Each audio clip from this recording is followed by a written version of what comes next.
Je remarque depuis quelque temps que vous avez le don de prendre des intrigues un peu éculées de base, mais qui peuvent promettre beaucoup, et d'en faire des histoires sans intérêt. Et c'est le cas aujourd'hui encore avec le concept d'hypnose. On a un corps d'hypnose qui permettra donc d'hypnotiser les gens, et ça peut promettre des choses vraiment intéressantes, vraiment incroyables. Si vous en faites rien, vous n'allez pas très loin avec ça. Enfin bon, on commence. L'épisode démarre sur Meridian, où Caleb est un autre type de la rébellion. Pas son pote qu'on voit quelques fois dans quelques épisodes, qu'on a vu dans l'épisode 1 par exemple. Non, c'est un autre type.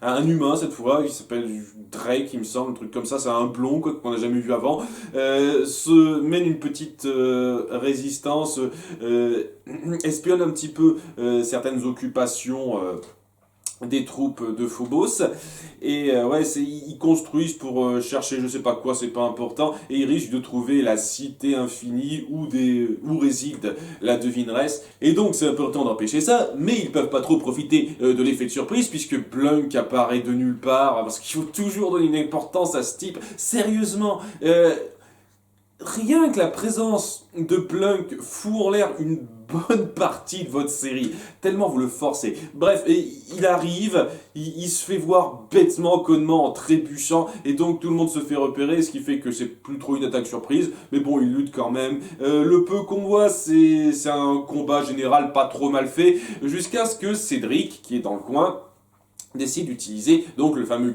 corps d'hypnose qui permet d'hypnotiser tous les rebelles et d'en faire des je sais pas trop quoi, il y a un terme pour ça, de toute façon ça reviendra pas vu que ce corps va être détruit à la fin de l'épisode, sauf donc Caleb qui, alors gros coup de chatte, s'est trouvé propulsé dans l'eau à ce moment-là et donc n'a pas été atteint par le corps. Et ce qui fait que tous ses potes sont sous l'effet d'hypnose, et il ne sait pas exactement comment. Par contre, il y a Blunk qui a vu Cédric jouer dans ce corps et qui se dit « je le veux ». Mais pas en sachant ce qu'il a fait. C'est très particulier, donc apparemment Blunk a des oreilles particulières qui fait qu'il n'est pas atteint par le son du corps, parce que sinon oui, il serait lui aussi hypnotisé, et il n'y a rien qui confirme ou infirme ça, donc on va dire que c'est le cas. Mais voilà, il a même pas fait gaffe que c'est ce corps-là et qui a été utile pour hypnotiser les gens. Genre, la chose évidente, il joue dans ce corps, tous les rebelles finissent zombifiés, dopés aux ordres, avec des yeux blancs. Non, ça, il fait pas le lien, Blunk. Il fait pas le lien. Et donc il décide de shipper ça pour l'avoir pour lui, et c'est fait hors champ. On montre pas comment il réussit le coup ou quoi que ce soit, il l'a piqué hors champ. Et on verra plus tard ce corps dans une poubelle, pas loin donc du restaurant de Aileen, parce que bon, il adore vivre dans des poubelles, Blunk, c'est drôle. Et Caleb remarquera même pas ça, il va y avoir tout un délire, je reviendrai là-dessus parce que c'est chiant et naze. Bref. Pendant ce temps-là, il y a Will qui essaye un petit peu d'approcher Matt, son amoureux, qui n'est pas encore tout à fait au courant qu'il l'est. On a une scène maladroite où elle essaye d'être naturelle avec lui, ça marche pas. Il y a eu beaucoup de trucs basiques sans intérêt comme ça dans cet épisode.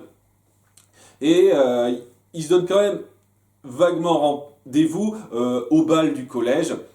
Parce que il demande à Will si ça lui dirait de l'accompagner au bal. Sachant qu'elle l'accompagnera pas, elle sera juste à son bras au moment du bal, mais sinon elle l'accompagnera pas, donc je sais pas, c'est des termes un peu bizarroïdes choisis. Et ouais, il y a un passage avec les filles où elles sont contentes qu'elle ait trouvé son cavalier, mais Cornelia dit « Oh, c'est pas juste, oui, il a un cavalier, et moi toujours pas Il y a toujours ta meilleure amie qui est prisonnière, entre guillemets, du monde de Meridian contrôlé par Phobos. Tu t'en fous complètement de ça. C'est le petit détail qui me gêne un chouïa beaucoup dans l'épisode, c'est-à-dire que personne ne fait la remarque de cette situation-là. C'est-à-dire que Elion n'est pas mentionnée du tout, que ce soit par les méchants, par les gentils ou quoi que ce soit, elle n'est pas du tout mentionnée, elle apparaît pas. Et vous faites comme si maintenant c'est la situation normale, globale. Voilà, c'est comme ça, dans le coin. Je sais pas, les 2 derniers épisodes me donnaient espoir à ce niveau-là, je vous le cache pas. Me donnaient espoir qu'ils allaient vraiment se concentrer là-dessus, qu'il allait vraiment y avoir toute une intrigue qui se tournera vraiment essentiellement, quasiment toujours autour d'elle, parce que c'est la priorité principale. Il faut impérativement qu'elle qu'elle ne soit pas contrôlée jusqu'au bout par Phobos et qu'elle puisse se tirer de là. Mais non, on va créer ce genre d'intrigue à la con où nos personnages n'en auront rien à cirer d'Elion sur le coup. Et poursuivront leur vie comme ça. C'est ça le problème, quand vous mettez en place quelque chose d'aussi grave, il faut que ça ait une incidence sur toute la période qui va suivre. Et il faut pas qu'à un moment donné on poursuive sa vie sans même prendre ne serait-ce que connaissance de cette situation grave qui est mise en place. Pour ça que cet épisode, je pense, aurait déjà un peu mieux passé si ça s'était situé avant l'épisode 14.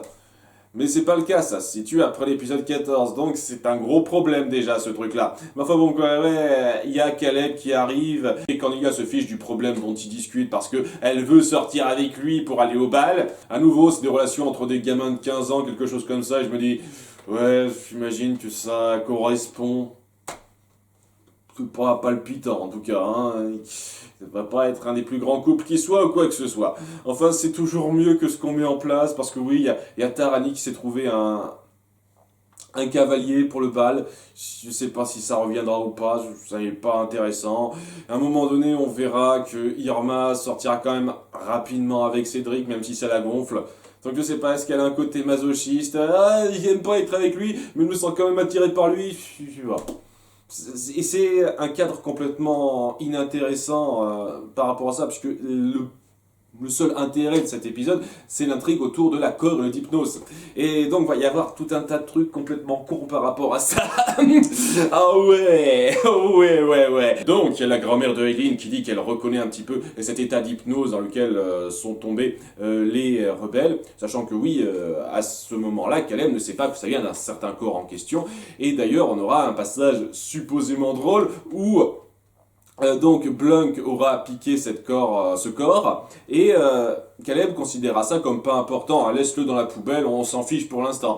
Et donc il ira voir la devineresse de son côté, pendant que les gardiennes s'occuperont de la plateforme de forage qu'a mis en place Phobos pour l'empêcher de progresser. Donc c'est rapidement histoire de dire, on fait gaffe à ce truc-là, donc c'est bien de montrer ça. C'est un détail qui m'a plu, je le cache pas. Et oui, donc lui, il va demander à la devineresse comment ont défait les effets de ce corps. Et ouais, elle lui montre à quoi ressemble le corps. Et elle lui parle rapidement d'une mélodie à faire pour déjouer tous les effets de ce corps. Et apparemment, ça détruira aussi. C'est super pratique, hein, ça fait tout cette mélodie-là. Mais voilà, Blunk, en voyant à quoi ressemble le corps, comprend maintenant son utilité, pourquoi Cédric l'avait, etc. Et donc, ouais, il y a une petite dispute entre eux. Ah, pourquoi tu m'as pas dit, t'as volé ce corps-là, ils essayent de rentrer pour le récupérer, mais pendant ce temps-là, Eileen l'a trouvé dans la poubelle, elle a dit tiens, je vais l'utiliser. Elle hypnotise son père sans s'en rendre compte, elle donne le corps à son principal qui passait par là, parce que il fallait que ça s'enchaîne comme ça, en disant ah tiens, pour la chorale. Donc il y a Martin dans la chorale qui utilise ce corps, il hypnotise tout le monde sans s'en rendre compte. Ah, ce serait cool qu'on fasse une marche tous ensemble, il dit oh god. À nouveau, c'est tellement évident de voir quand on est une espèce de zombie sans âme, là, contrôlé par le corps. Ça ne fait réagir personne. Ça ne fait réagir personne, hein, c'est drôle. Ah. Et donc, il y aura tout ce passage où Martin hypnotisera les 3/4 de la ville en faisant sa marche dans la rue sans se douter de quoi que ce soit parce qu'il est con, apparemment. C'est n'importe quoi. Ah, ces enchaînements gaguesques stupides autour de ça, qui ne vont pas loin, et ce côté corne d'hypnose, il y avait moyen de faire quelque chose de tellement puissant autour du fait que ça peut hypnotiser les gens. On aurait pu se servir de ça comme d'une autre excuse, un autre moyen pour amadouer Elion en lui faisant croire que que le peuple, les rebelles sont des méchants, par exemple. Les rebelles sont hypnotisés par le corps, il peut leur faire ce qu'il veut, Phobos. Et il fait rien de particulier avec ça, il s'en sert juste comme main d'œuvre. Voilà, à un moment donné, et puis après, il essaiera de s'en servir rapidement pour combattre les gardiennes, et ça ira pas plus loin. Donc, c'est pas super intéressant. Il y aura un combat dans la décharge municipale où Caleb essaiera de retrouver le corps parce qu'il saura pas ce qui s'est passé. Qui est pas mal en termes d'action, puisque les gardiens interviendront et il y aura toute l'armée de Cédric avec ses rebelles hypnotisés qui s'en prendront à lui. Je suis sûr que vous auriez pu créer une espèce de tension, un drame avec Caleb qui serait un peu forcé de combattre son ami rebelle qu'il connaît depuis un certain temps. Vous savez, le mec qu'on a vu depuis l'épisode 1, mais on vous avait pris quelqu'un d'autre à la place, ce blond en question, Drake, voilà, c'est ça. Donc, ça n'a aucun poids, c'est juste là pour être là. Et bon, ça mène à rien ce combat puisque les sorcières finissent par fuir avec Caleb. Elles finissent par comprendre un petit peu comment les choses se sont goupillées au fur et à mesure avec Aileen qui a compris à quoi ressemble le corps, etc. Elles donc partent à la recherche de la fanfare qui fait le tour de la ville. Il y a Aileen donc, qui utilise sa super Wii, c'est bien de réutiliser ça. C'est cool de pas en avoir fait juste un gimmick d'un épisode, j'apprécie ça. Par contre, juste un truc, elle utilise sa super Wii pour entendre le son du corps. Elle devrait pas être hypnotisée à ce moment-là. C'est pas, je dis ça comme ça. Et c'est pas comme si les gardiennes étaient immunisées, puisque un peu plus tard, et à nouveau dans une mise en scène très discutable, j'ai pas très bien compris ça, il y a Aileen qui se rend tout seul auprès de la fanfare. Elle est partie en avance pour une raison qui m'échappe. Et donc elle essaye de s'adresser à Martin pour lui prendre le corps, mais c'est à ce moment-là que Cédric arrive. Il est arrivé 10 secondes avant elle, hein, pas de bol, et il a piqué le corps, et à ce moment-là, il arrive à contrôler à la fois Martin et Aileen, donc sous forme de gardienne. Donc ça va être un petit peu problématique, enfin c'est censé être un petit peu problématique, mais à nouveau, vu comme c'est traité, ça ira pas super loin. Et donc ouais, les gardiennes ne sont pas immunisées face à ce son, donc... J'ai qu'une question à te poser maintenant. Pourquoi tu te contentes pas de jouer du corps quand les gardiennes arrivent? Parce que là, à ce moment-là, mais t'as le monde entier pour toi, là. Je sais pas. Après ça, il y a un moment qui est tellement facile de mise en scène, quand on y réfléchit, où il y a toute l'armée de la ville contrôlée par le corps, hypnotisé, qui s'agglutine. Dans une espèce de grande masse devant Cédric qui les manipule tous. Parmi eux, il y a Caleb et Blunk qui font semblant d'être hypnotisés, et c'est une chance pour eux qu'à ce moment-là, Cédric ne joue pas du corps à proximité, parce qu'ils ont beau faire semblant, si Cédric joue du corps à proximité, ben en tout cas, Caleb il est sûr d'être hypnotisé. Apparemment, Blunk est immunisé. Je sais pas trop. Vous auriez pu mettre ça en scène de façon à ce que Blunk soit le grand héros qui sauve tout le monde. Ça aurait été bizarre quand même. Mais le plus bizarre par rapport à ça, c'est surtout le fait que les gardiennes, les 4 gardiennes restantes, à part Aileen, se pointent là, et Cédric se dit, plutôt que d'utiliser le corps pour essayer de les hypnotiser, ce que je pourrais facilement faire, hein, je l'ai en main, on est d'accord, il dit, attaquez les gardiennes. Et ça me fait vachement marrer quand l'une d'elles dit « Ah mais qu'est-ce qu'on va bien pouvoir faire, ils sont trop nombreux !» Vous volez pas eux. Là, il y a le problème Aileen, je suis d'accord, hein, c'est ça qui va leur poser problème, mais sinon, c'est juste une bande de piétons que vous pouvez facilement éviter. Mais bon, il y a quand même le problème Aileen qui est présent, c'est vrai, et donc, elles se font bêtement attaquer par ces coups de vent.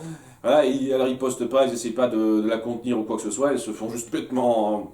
Elles se laissent faire bêtement, et au bout d'un moment, il y a Will qui dit « Ouais, on va essayer de faire en sorte qu'elle redevienne humaine, plus qu'elle soit gardienne, donc elle utilise son collier pour retransformer tout le monde en humain. Seulement voilà, quand tout le monde est retransformé en humain, cette fois elles peuvent plus voler et elles sont à l'assaut de notre groupe d'humains qui cette fois peuvent leur mettre le grappin dessus. C'est un moment tendu jusqu'à ce que Caleb arrive après avoir piqué la guitare électrique de Matt. Oui, parce que oui, Matt joue dans un groupe.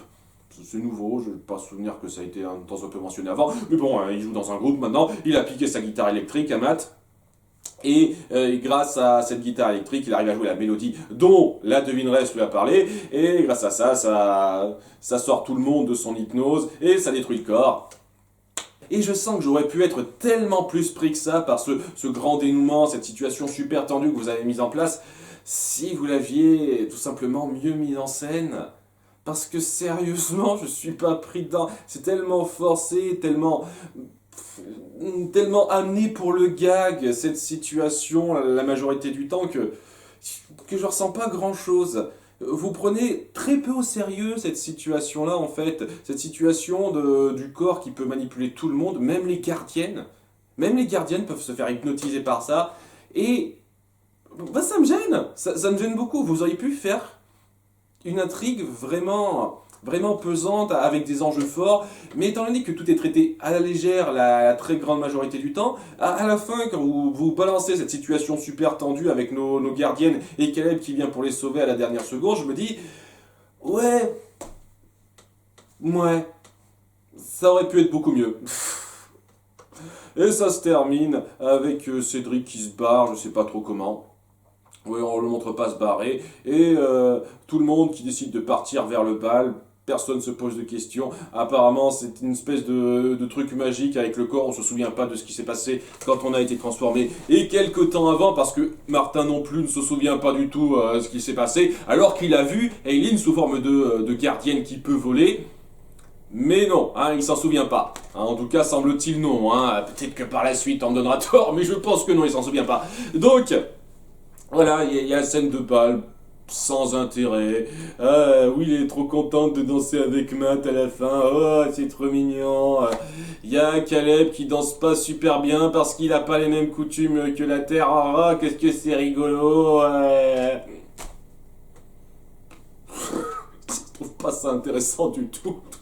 Et c'est un épisode moyen. Filer mal placé. Vraiment.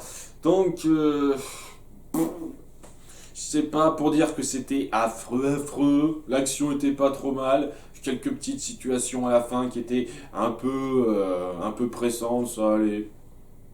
Mais c'est pas sensationnel, non. Si ça se trouve, ils ont changé la dynamique depuis l'épisode précédent. Ça va être les épisodes impairs qui seront bons et les épisodes pairs qui seront pas géniaux. C'est pas possible. On verra bien. À bientôt pour l'épisode 19. Bye.